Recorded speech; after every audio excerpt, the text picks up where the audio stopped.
everybody. Today we are going to do some abstract drawing. Now, so far in class we have been mostly drawing objectively, meaning that what we see in front of us, whether it's a still life or drawing a space like in perspective drawing, we're trying to draw it as we see it so that the viewer sees what we see. Now, it could be argued that really there's no truly objective image. Like even if you take a picture through a camera, there's still some subjectivity involved. You know, it's the way, the person taking the picture imparts some sort of feeling, their own sort of feeling or attitude into taking the picture. So even though a representative image, which is what a drawing is, it's a representation of what we see, it may not totally be completely objective. And we also know it's not totally objective because we each draw differently, we all have different ways of making marks. Now in this lesson we're going to, on purpose, kind of take that idea and just expand it some more. So we're still drawing objectively, we're still going to look at things and look at the objects in the real world and try to represent them, but we're going to extrapolate from that. We're going to change it in some way or exaggerate things. And there's lots of different ways to do this. Now, I think it should be said that I want to differentiate abstraction with what is commonly called abstract, but really it's not necessarily abstract. It's more what we would say non-objective art. So abstraction is abstracting from reality. Non-objective art or non-objectivity is something that's totally outside of reality. It's more like just shapes, lines, textures, things that come from within, totally within the mind of the artist. In this case, we're kind of combining both. We're looking on the outside, looking at objects and forms, but then adding some subjectivity to it. So what I've done here is, and really your method can be really any method. I'm just going to mix some mediums and do some things that you may remember from class or from prior lessons, and kind of just put a lot of things into this.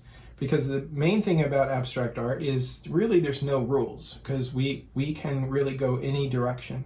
So what I did here is I coated the paper with some charcoal, some vine charcoal, and spread it out. Notice I coated it kind of so it's not even. I just made it where there's parts that are darker, parts are lighter and stuff, and that's totally fine. And I've set up a still life of 3 objects. I'm going to use this as a basis to start making some shapes and some forms. So what I thought I would do is I'm actually going to use a pencil on top of the charcoal. And usually you don't mix mediums like this, but again, it's abstraction. So I can totally kind of break the rules, right? And see what happens. And hopefully I'll take advantage of some things that aren't mixing, and it'll help the actual piece. So I'm going to actually use the blind contour technique at first as much as possible. So I'm just going to look at the objects, and I'm just going to not look at the paper and just kind of draw kind of what I see, and really just start with a shape that I like and not necessarily try to capture everything. Like I might skip some parts of something, or I might repeat something, so like here is the rabbit head here, an ear,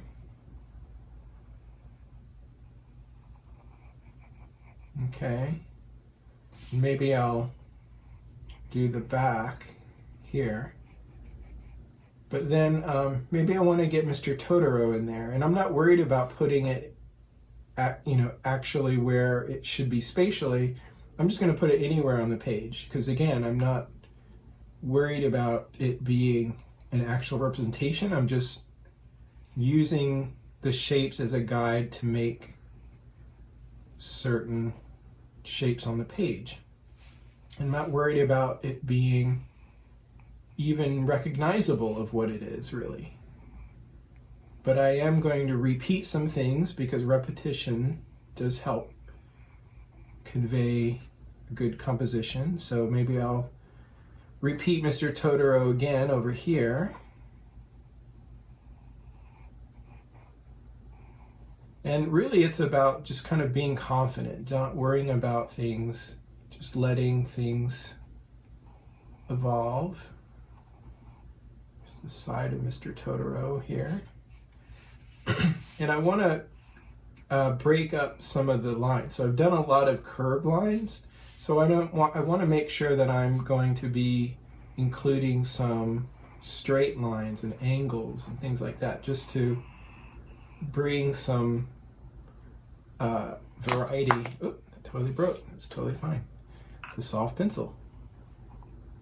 Maybe I'll get this ellipse up here, and maybe I'll put the ellipse down here too, and put the cup handle over here.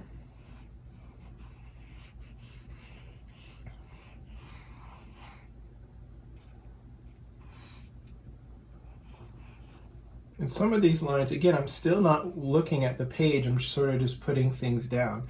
Now maybe I'll look at the page and just see what I have. So obviously it's already started a good abstraction. So I'm looking at it and I can tell things that I drew, Mr. Totoro here and here. The rabbit head is somewhere here, and some of the ears here. There's some of the edges of the platform it's on, and the cup here. So I'm already liking a lot of what's going on.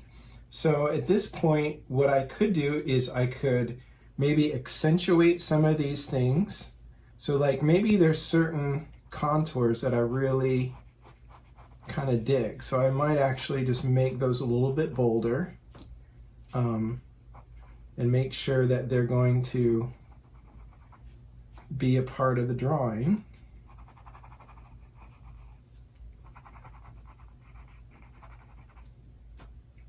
And I may even extend some of this stuff so that I repeat some of these lines. So I've got these edges here, and then maybe I'll repeat them in other parts of the drawing just to kind of spread that out some. We've got a lot of diagonals, maybe some more verticals, like maybe a vertical here. So a lot of these lines at this point are just kind of made up. So what I'll do is maybe I'll do some more of this. So I'll do some more blind contour, but maybe I'll shift the direction of some stuff and kind of look at things from a different angle and see what I get.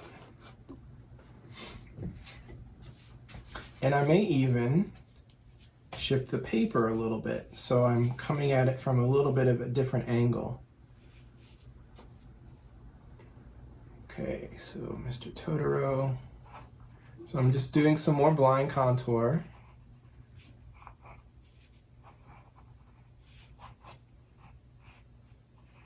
And I may end up with certain shapes and things that I want to take away. So I'm still drawing light enough that I know that I can get rid of stuff, either through erasing or just drawing over on top of it.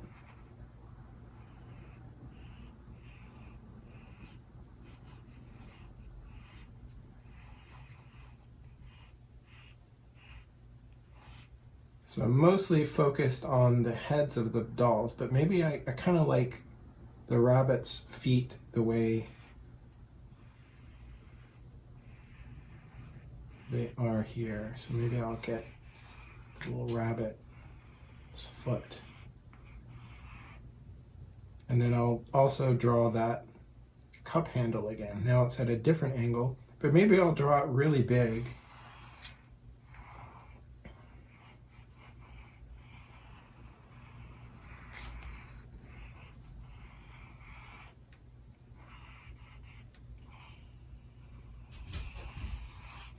Okay, so now there's a lot of lines here.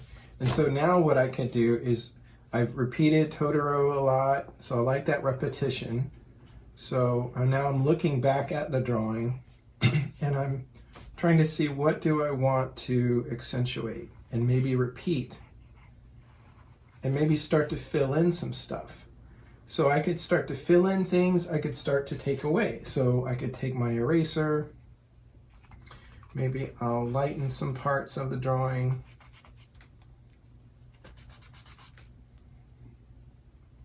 Kind of just start to build up some variety of tone, because now I have a lot of lines and I have a little bit of value, but maybe I want actually some more variety.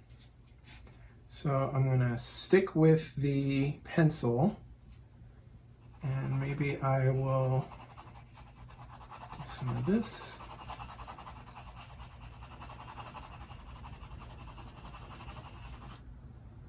Maybe I'll do this here. So I'm kind of almost doing some negative space drawing at this point, but again, I'm not really looking at the objects. I'm mostly just looking at the drawing and just trying to make this into an interesting drawing. So adding some different textures, maybe going different directions, but make sure if I do something once, I'm not just doing it once, because to make the artwork be cohesive, I want to make sure that I'm spreading things around so things kind of go together.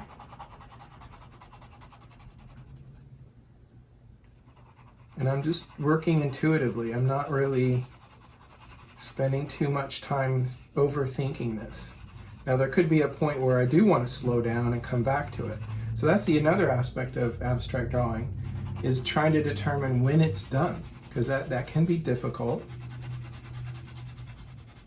Because there's not necessarily an easy answer for that. It's really just a feeling. And the more you do it, the more you'll get a sense of when it's done, what you're after. So I think I want to further simplify some things. That I like some of these marks, but I like some more than others. Like I really like this shape. I'm not even sure what that was, but if I make that a little bit bolder, and maybe I'll repeat that or extend some things like that.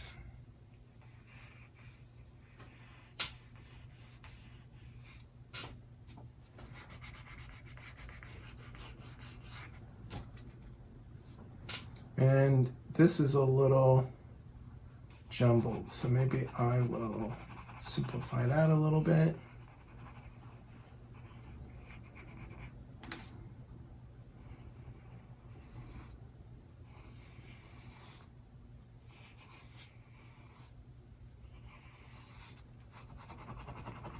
I'm still dealing with my pencil, or working with a pencil, but I have other tools at my disposal. I could continue to erase some stuff, and I also could use this eraser to bring out some things and be a little sketchy as well, but with the eraser, kind of like I've done with the pencil over here. I'm going to bring out some of these marks with the eraser here.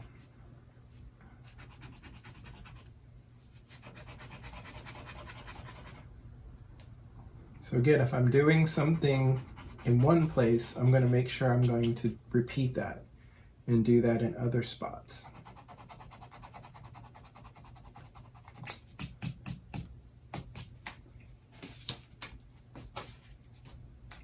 So that's had a lot of attention here, but this hasn't really. I think I need to do some more.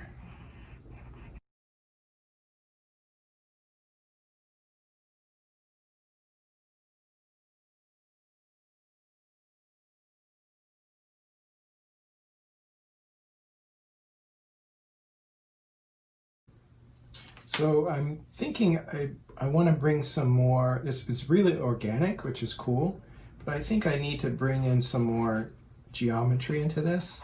So I'm just going to almost like kind of make up more geometric shapes.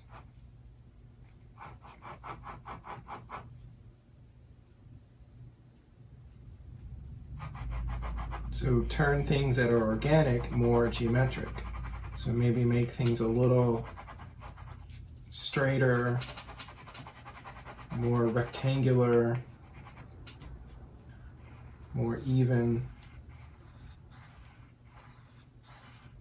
And it's almost like trying to create this balance between wanting something to look almost accidental, like organic and accidental, and then some other things I want to make it look like it's on purpose. And that usually creates a good balance.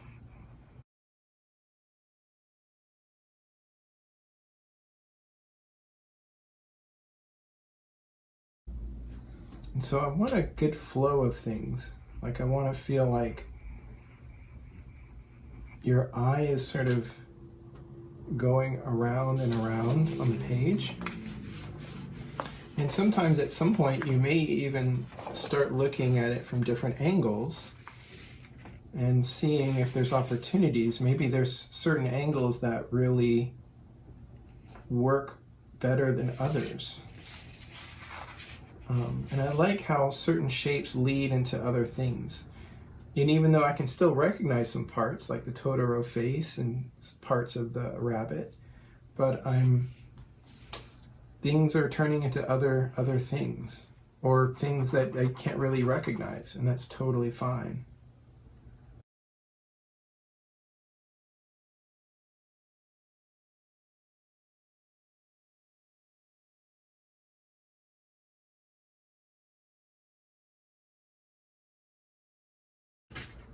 And I may even grab a piece of charcoal and just really do something like really to change everything. So that's another aspect of abstraction and art in general, is that you don't want to necessarily hold on to something. You want to be able to kind of get rid of stuff, because there's always the possibility that something could be better. So I was kind of having an issue just personally with this area anyway, so I thought I will get rid of it. Now obviously it's not getting rid of everything, but that's another reason why I kind of like that you can see some of the pencil through it. And so maybe I'll go back to drawing some of these forms again, like Mr. Totoro again and the rabbit, but I'll use, and since this is darker, instead of using a pencil, I'll draw with the eraser.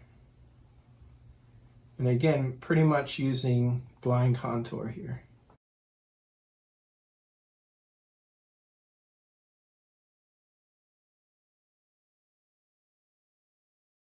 And you notice how there's some areas that kind of look like shadow, but I didn't intentionally make it like shadow. It's just sort of happening that way.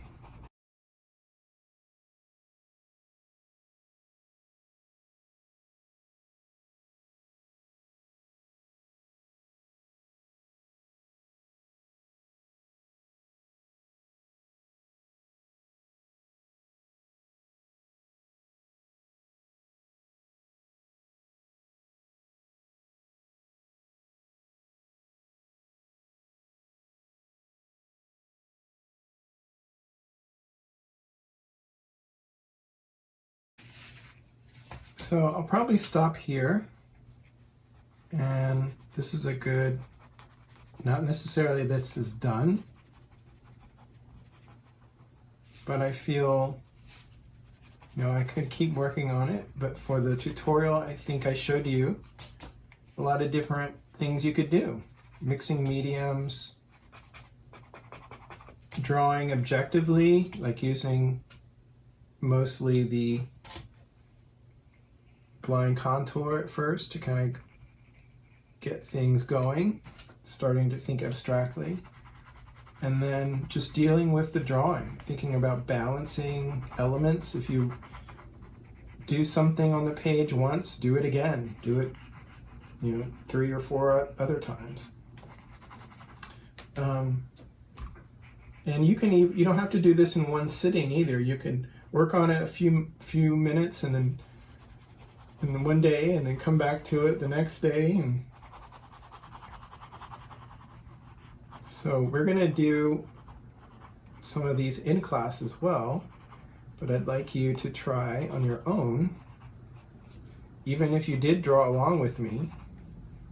But hopefully, even if you drew along with me, you kind of did your own thing as well. So kind of not repeating everything I did, but just repeating sort of the attitude or the approach that I had.